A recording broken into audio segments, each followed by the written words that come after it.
listen, and wait. That's what you do when you hide in the dark. And once you've fired everything you've got at the monster, hiding in the dark is all you can do. 1,000, 2,000. Ever since we'd hacked into the Senate hearing, I'd been listening and waiting, hoping our testimony would find the right ears, afraid O and I would find us first, just sitting here in the shadows. I didn't know where O and I ended and the world began. And it was the not knowing that kept me up. Because even if we had landed a fatal blow, all we could do was watch and wait for gory chunks to surface. So far, the surface was calm. The only thing I knew for sure was Meshach had never shown up. Every day since had been sickeningly silent, and every night my doubts grew darker, haunted by scenarios that always ended in quiet, black bags. What had I done? Pharaoh and Petrosky could handle themselves, but if O and I had come from Meshach, it was my fault. And now they would be coming for me. I'd been holed up here for days. Darkness brought nightmares, so I'd stopped sleeping in it. Nighttime was work time, and I kept my display as dim as possible. Only my contact knew I was here, and I wanted it to stay that way. This place was all concrete and dark corners. I'd memorized the sounds the building made, the breeze shushing down the stairwells, the click of the cooling system's hibernation mode, the scurrying of rats in the walls. Anything else, and I would instantly black out my display, crawl beneath the window, and wait on high alert until the sounds and shadows normalized again. Then, I'd count to 100 and crawl back. I hadn't deviated from the protocol once. Till tonight. With the storm pounding on the roof, screaming through the high vents, I was effectively deaf. Anyone could have snuck up on me. All of the concrete was echoing, and all those dark corners seemed to be coming alive, coming down the hall, and I tried to remind myself, if anyone came, they'd hit the tripwire. I'd have 5 seconds to hide. But every bump was a footstep. Every howl was a voice, and everything in me told me someone was inside the building. I wasn't going to wait for the tripwire. I slid over to the loose panel on the floor. Beneath it, there was a narrow space. I squeezed into the gap and closed myself in. No matter how hard it stormed, no matter who came for me, no one would find me here. Waiting in the dark. That was the hard part. But spending the night under the floor was the best sleep I'd gotten in weeks. I'm Benjamin Giroux, and this is Hunt the Truth.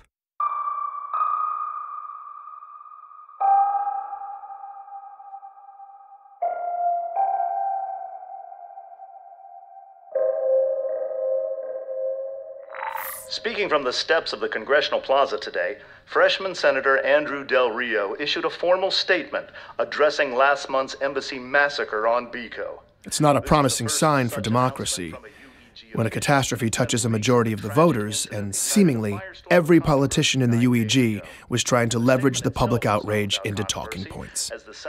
Everything from military spending to tax relief. Not Senator Andrew Del Rio, though.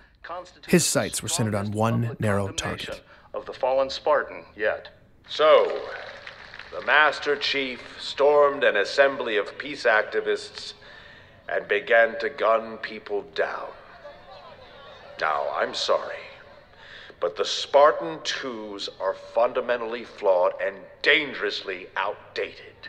They are an embarrassment and danger with their rusting tech and degraded neurology. But we just keep bleeding taxpayers dry.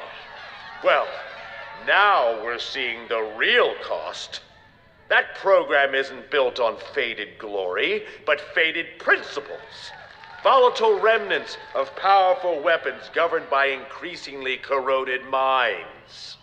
There is a reason you'll never see a video of a Spartan 4 attacking civilians or murdering heroes. I can vouch personally for the character of each and every Spartan 4 as warriors and as people.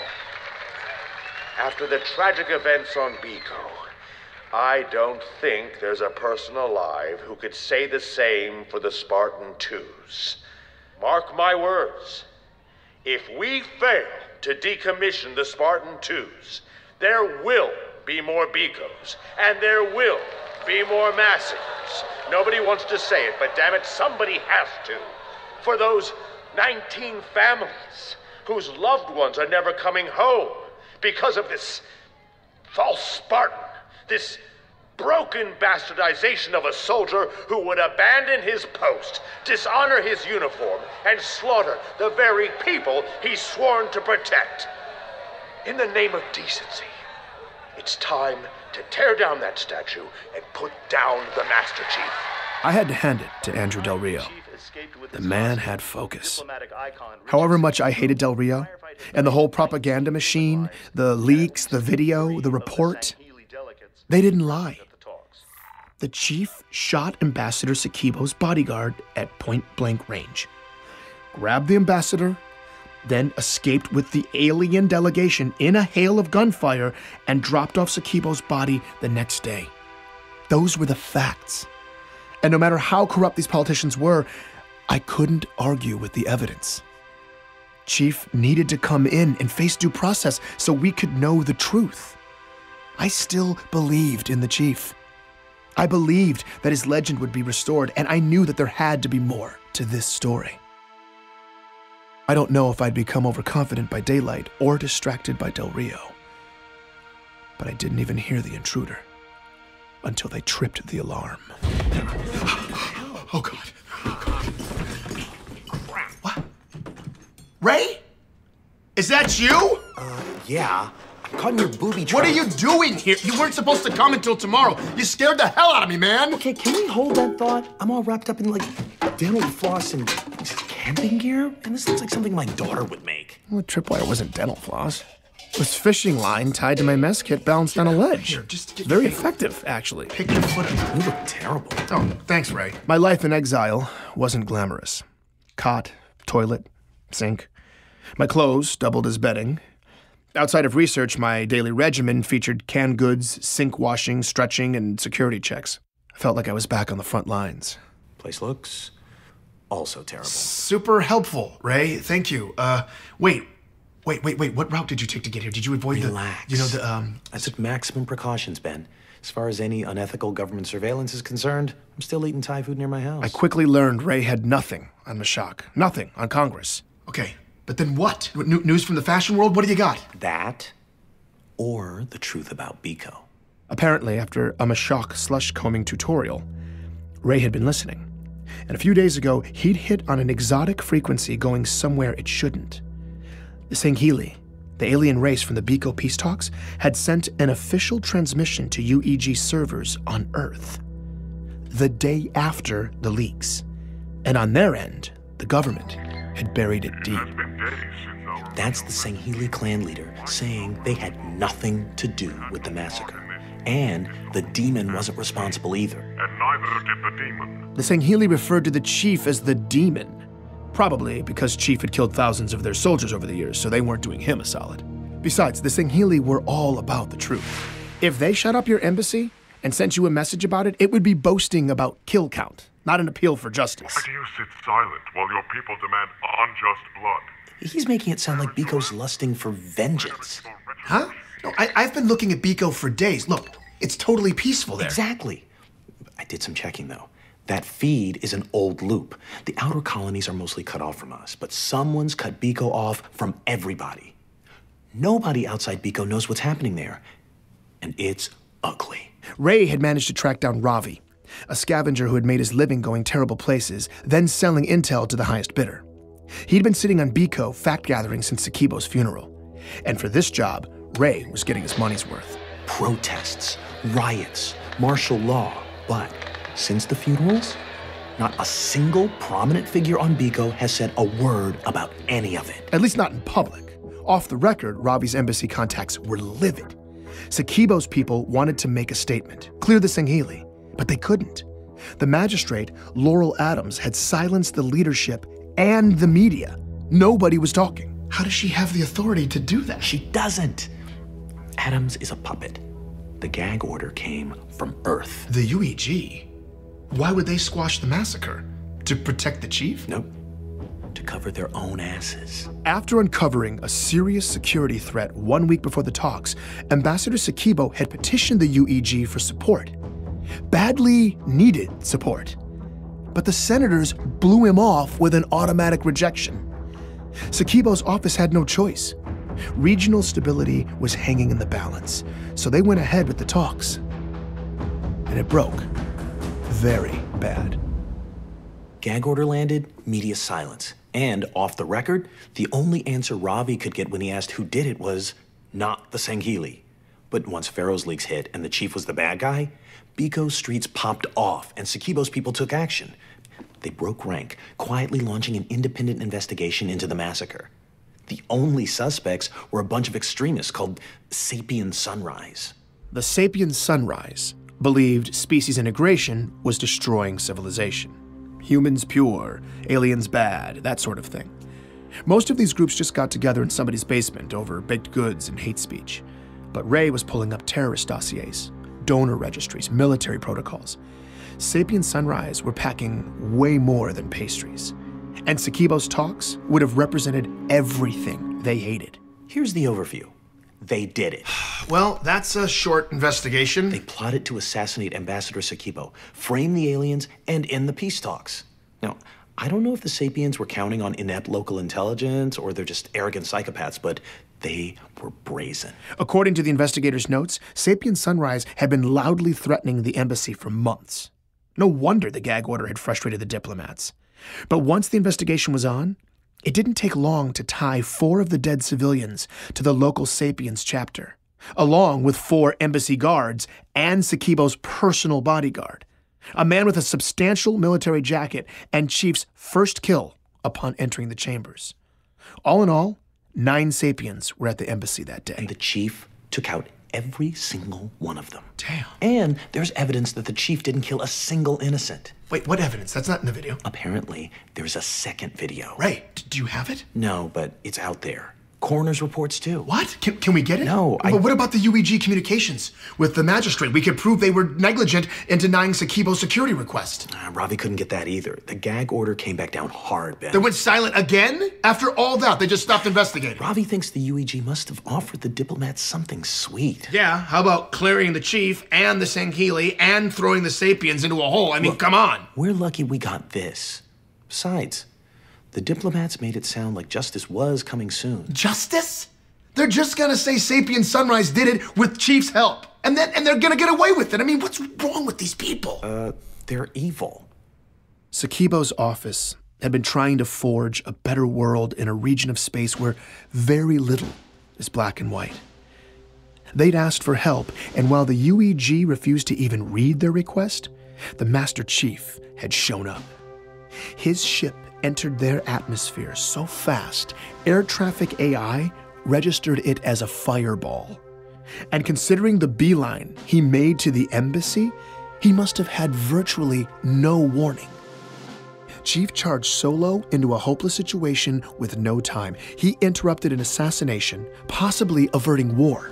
He neutralized heavy combatants hiding behind civilians, and there wasn't a drop of innocent blood on his hands. He got Sakibo and all but 3 of the Sangheili to safety. The only thing the chief couldn't do was keep Richard Sakibo's heart beating. But in reality, without that second video, or coroner's reports to clear the chief, without documentation of UEG negligence, I had nothing. I could already see it falling to pieces before my eyes. Ray, this is... Thank you. You didn't have to do this. I didn't have a choice, actually. I need a favor. Okay. Everything going on in the outer colonies, my parents are out there. Ravi couldn't help. Nobody's getting through, but if you could talk to Petra, see what they're saying on Earth. Yeah, of course. Ray was powerless to find his parents. I'd been powerless to save Meshach, to help Katrina, to find Ellie. I didn't know what I could do for anyone. But I called Petra anyway. It's awful to admit, but I think I just hoped she'd be powerless too.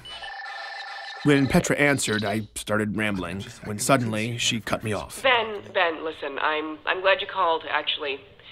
I have a lead for you. What? It popped up a couple days ago, and I've been sitting on it, debating whether to give it to you or Petra. delete it, or it's from someone I trust, and Petra, I don't need a handout, okay? If you want Ben, the lead, I don't want it.